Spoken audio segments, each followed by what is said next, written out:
Hi, it's Thomas Gronnemark, the throwing coach. Today I'm going to tell you about my time complexity throw-in model.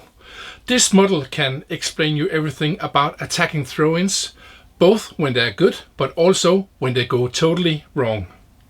The model is built up with time on one side, and the time can be short or longer. And on the other side, we have complexity, and that could be either low or high complexity.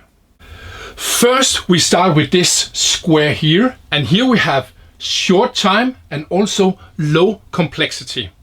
The good one here in green, we have a fast free. Fast free, that means that the nearest player gets the ball, then he or she scans if there is a good option. If there's a good option, you throw the ball. This can be really efficient, and because often the opponents are not in place when you take the ball to throw in fast. But here it's really important to look at, do we have a good option? If we do, then throw. The bad thing in this square with short time and low complexity is fast, high pressure zone. What often happens with many teams is that they're throwing the ball fast into a high pressure zone, and that's one of the worst things you can do, because then you have a big risk of losing the ball. Once upon a time there was someone who said that, oh, it's really good to throw within 5 seconds. No, it's not. It's really good to throw within 5 seconds if you have a really good option, if you have scanned first. So again, we can really use, as football teams, as players, and as football coaches, we can really use this. But remember, we want to have the fast read with the scan compared to this one. Now we go on to the next square. Here we still have short time, but now we have high complexity. What we can do as a team here, as players and as coaches, is that we can use here a single throw-in tool. Single throw-in tools, that's like creating big boxes, creating space around the near area, use screens, pick and rolls, a lot of different things we can use here. They can be complex because you have learned the complexity in each tool, because you have to do certain things to do it really, really well. But have you learned that these tools, like you can do in my coaching, then it can be really efficient to use a single throw-in tool here in this square, where we have short time but also high complexity. A bad thing to do here is that, and it's still in the short time, it may look like it's complex, but there's a tendency in football, because players are often wanting to go near the thrower, and also we want to help our teammates normally in a match. But with a throw-in, that's bad. So the bad thing I often see here in this square is that the players, they are searching the thrower. And that's really bad. What often happens is that all are searching close to the thrower. It may seem like complex moving and so, but it's actually not a good thing. So often that will just lead to, again, a high pressure zone.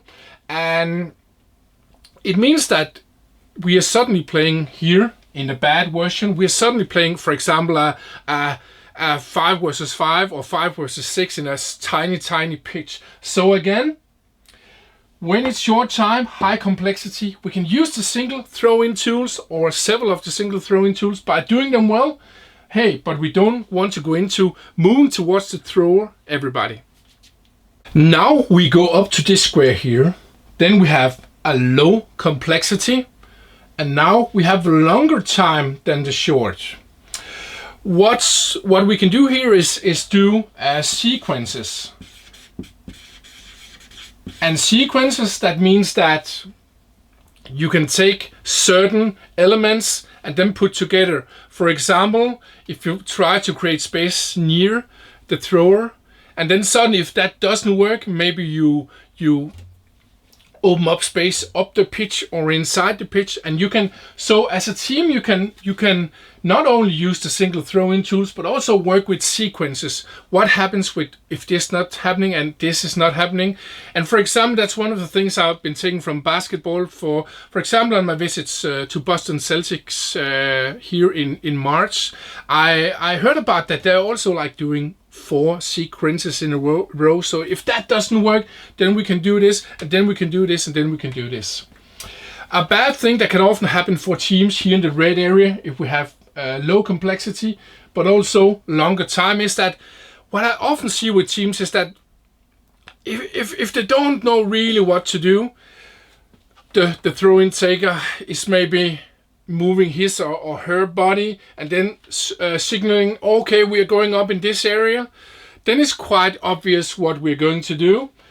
And you can say when the players are, outfield players are seeing that, it's also obvious for them. So they start going up to this area up there, and it's just getting more and more obvious. So the bad thing here is that if you are signaling to the opponents that, hey, this is going to happen, and more and more signals pointing towards that, then it's really bad. Then you'll often end up in a duel. And as an attacking team, that's, of course, sometimes we can win a duel, but there's actually a bigger chance that the defense will get the ball. So we want, instead of going in this more and more obvious solutions here, we want to go after, can we, in this area, can we create several sequences of maybe 2 or 3 movements after each other. So again, that was the low complexity, longer time square. Now we come to the last square, and here we have a high complexity but also longer time. Here in the green area we have what I call unlimited space creation. So with unlimited space creation, then we have many options. A lot of people have asked me, hey, how did Liverpool score all these goals? The 5 seasons you were there, like 10-15 goals per season. How can you score in many of the other clubs if it's not the long throw-in? That's actually because of unlimited space creation. And some people are often tending to say that, oh, if they score that goal there, for example with Liverpool, then Fabinho ran there, then it was Sadio Mane ran there, then Bobby Firmino created that space, and if we do the same, we'll have success. No, it's not how this area works. I learned the players different tools, how to perform them well. I learned the players how to use them in small-sided games. Then I learned them to read space, create space for each other, read the opponent's defending patterns. And with that kind of training and solutions, you actually have unlimited space creations. It's about raising the players' throwing intelligence. So if you want to create solutions here, you want to have players with high throwing intelligence. You can only do that by training step by step, the basics, the medium things with small side games, and then up to different zones, different strategies, different tactics. So again, the teams who reach this level, they have thousands of options in theory. And it's a little bit like tiki-taka with Barcelona back in the days, where at that time it was not like, hey, Messi, you run there, then Iniesta run there, then play to Xavi, back to Busquets, and then you play to Messi. No, they didn't do it like this. They played a lot of rondos, a lot of other games, so they have millions of options. And it's a little bit the same here. When you're good enough to create unlimited space creation, then you have so many different options in each zone. Then the red thing here is that you can say if you do that bad, how can I say, in a longer time, then high complexity, you just run around, and it may seem like it's complex from the outside. But sometimes I see teams, actually a lot of teams, where the players, they say, oh, we have to create space. They're just running around to create space. And no one of them actually know what they're doing. They're not reading the space. They're not reading the opponent's defending patterns. They're not seeing where their teammates are. So they may also be occupying the space and all of this. So yes, this can happen to all teams. It's not about perfectionism, but Can we avoid this when we have longer time, more complexity, and then learn our players to create spaces in many, many different ways? When I'm talking about this time complexity throw-in model, it may seem like, oh, this is just the best up there. Yes, of course, it's fantastic when your team, they are so good at creating space that they have like thousands of options in theory. But for me, it's just as good to throw it fast in a free option. It's just as good to use a single throw-in tool, because if you can read on the opponent's defending pattern that this tool is perfect here, then just do it, bam. It's also great to have sequences of, instead of just one tool, then just maybe 2 or 3 movements followed by each other if the first or second doesn't work. And it's also fantastic with unlimited space creation. So again, this is not perfectionism. All teams, no matter who they are, they can be in the red zones in every of these squares.